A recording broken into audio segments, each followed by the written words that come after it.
Hello, hello. Hola, hola. Another week has gone by, and I hope the world has been kind to you and given you good reads. If not, then I have some suggestions for you here. And those suggestions will come through a book review.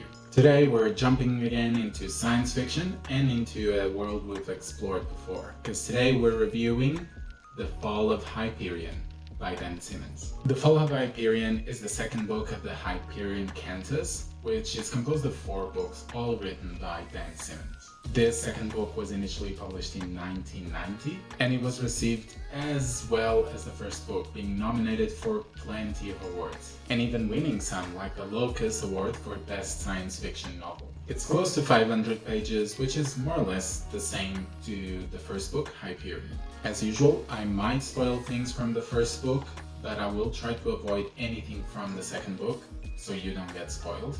Again, if you haven't seen my review for the first book, there should be a note around, or you can click on the description down below. It's like this, the thumbnail, and go watch that, come back. I'll still be here, and then you'll have the context about the score that I gave for the first book. But then again, I won't be spoiling anything for the second book unless by accident, but I will still warn you if there is any spoilers. Now moving on to the blurb of this book. If you don't want to hear any spoilers at all, skip to this timestamp and then you'll hear the rest. Otherwise, stick with me. Set in the 29th century, the novel documents a pilgrimage to the planet Hyperion. The 7 pilgrims intend to travel to the Valley of Time Tombs, where the Shrike, a metallic creature alleged to grant one wish to the members of a pilgrimage, dwells. Powerful entities such as the hegemony of man and the artificial intelligence AI Technocore seek to influence the pilgrim's journey. Now, before we dive deep into the review of The Fall of Hyperion, I'm just going to put here the score I gave to the first book, Hyperion. And like I said in that review, I thought this book was excellent. I really loved everything about it. There were some things that maybe I would have changed, but overall, it was an excellent book. And I've been recommending it since. Now, the big question about this review is, did the second book hold the score, or did it go down? Did it go up? Was it able to improve it even more? We're starting with plot. In the previous book, we had what was almost a prequel to this second book. It worked out that we were learning about each pilgrim in the first book, and that serves us as a, again, prequel, so that in this book we would actually see their pilgrimage and the time where they reach the tombs, the time tombs. Not that that was bad, that structure. I love that structure and I thought it worked wonderfully. I think if it had repeated again, it would become quite stale. So I'm glad it changed into one narrative. And after the stakes of the first book are uncovered, it was hard to be able to maintain those stakes as high, but the fact was, Dan Simmons was able to. Plus, we now get a second perspective of this universe, which I thought it was something that was lacking on the first book, but this time we have something that someone who is at the same time in some other place having a different perspective of what's happening outside of the 7 pilgrims. And this also reveals new stakes that are happening that we did not know anything about in the first book. Now, was this book as intense as the first one in terms of surprises and feeling that things were about to go down? Not really. There were some okay to good plot twists. And I mean, the good ones were really, really good. But it's funny because I think nowadays some of the plot twists that involve time traveling aren't as impactful because we've had so much media that uses those tropes to create the plot twists that it doesn't feel as impactful now.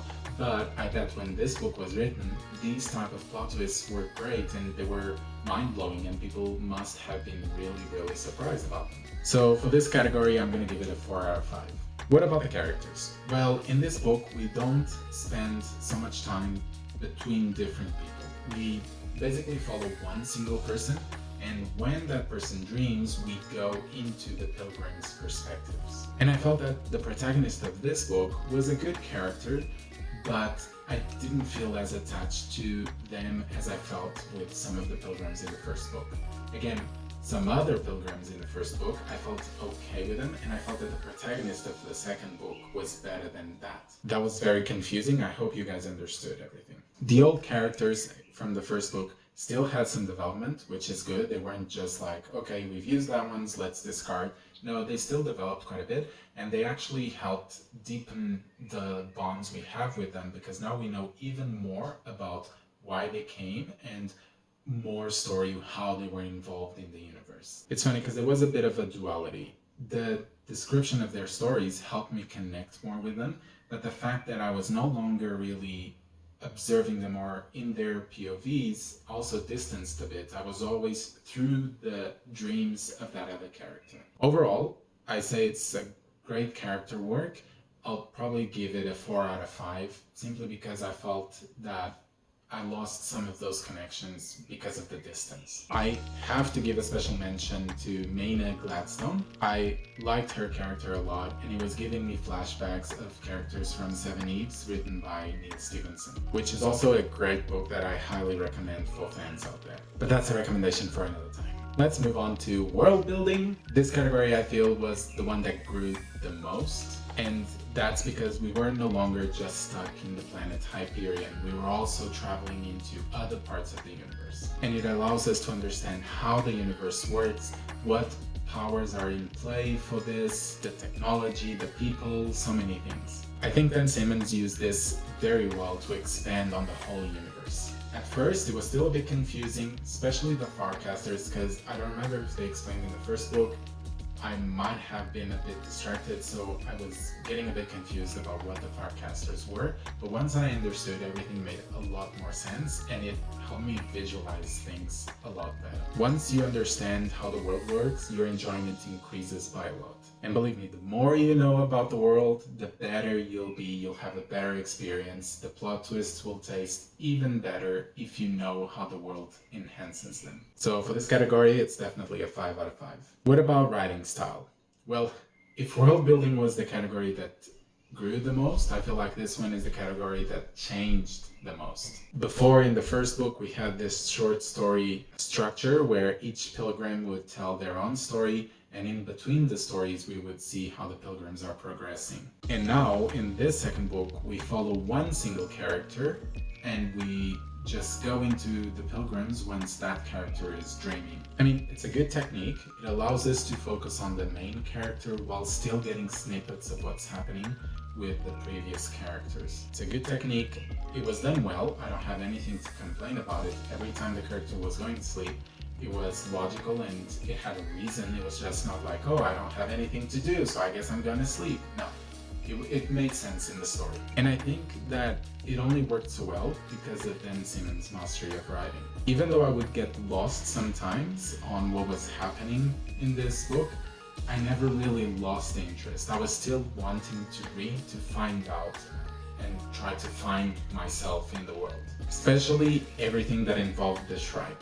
Dan Simmons was able to invoke this dread, fear, pain, all these emotions together to create the Shrike, and he did it so well. It's so grotesque and fearful, and you fear for the characters and the pain they might go through. Great writing, and of course it deserves a 5 out of 5 too. Our last category is enjoyment. This one is hard to judge, because some parts I was really enjoying it and I was reading non-stop. But others, I was getting a bit lost, as I mentioned. It still tells me that even though it wasn't a hindrance, like it wasn't stopping me from reading it, it was definitely taking some of the enjoyment out of me. And the fact that I was getting lost because I was maybe a bit bored in those sections. And then we also have this other aspect of it, which is in the previous book I loved so much some of the characters, and then now in this book they don't show up as much and we have to follow this new character. So there's this junction of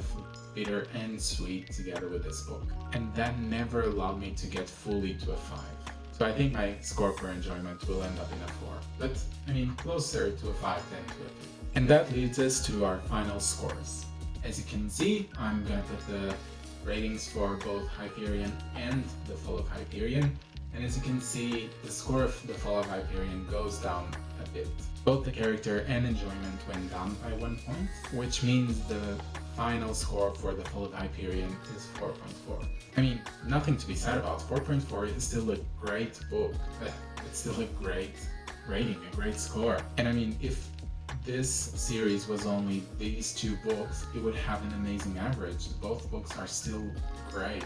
And hopefully this is the lowest this series gets. Because if that's what happens, it will be a very enjoyable ride. But this also makes me wonder where the biggest changes to character what made me not enjoy this book as much.